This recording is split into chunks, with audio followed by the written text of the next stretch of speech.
లోక్సభలో తాము private member bill ప్రవేశపెడితే దాని గురించి చర్చించాల్సి వస్తుందని అకారణంగా సభను వాయిదా వేశారని ఆరోపించారు వైసీపీ ఎంపీ వైవి సుబ్బారెడ్డి. అయినా హోదాపై పోరాడతామన్న ఎంపీ సోమవారం మరోసారి సభలో పట్టుపడతామన్నారు. ప్రజల పక్షాన మేము నిలబడి ఎన్డీఏ ప్రభుత్వాన్ని అడుగుతా ఉన్నాం. దానిపై పోరాటం చేయడానికే ఈ రోజు లోక్సభలో ప్రైవేట్ మెంబర్ బిల్లు ప్రవేశపెట్టడం జరిగింది.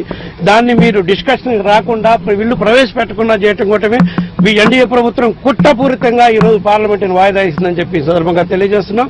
దీనిపై మళ్ళా కూడా రేపు సోమవారం మంగళవారం స్పీకర్ గారిని కలిసి మేము కంప్లైంట్ ఇస్తాం. ఏ విధంగా ఆంధ్రప్రదేశ్ రాష్ట్రానికి అన్యాయం జరుగుతుంది, ప్రైవేట్ మెంబర్ బిల్ కూడా ఇంట్రడ్యూస్ చేయకుండా ఏ విధంగా ఎన్డీఏ ప్రభుత్వం మాకు అడ్డుపడుతుంది కేంద్ర రాష్ట్ర ప్రభుత్వాలని చెప్పి స్పీకర్ దృష్టికి తీసుకుపోతాం.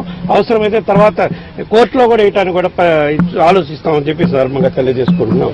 అయినా సరే మమ్మల్ని ఏ కారణం లేకుండా ఎయిర్పోర్ట్ లో ఎంటర్ కానికుండా ఏ విధంగా 2.5 గంటలు నిర్బంధించారు.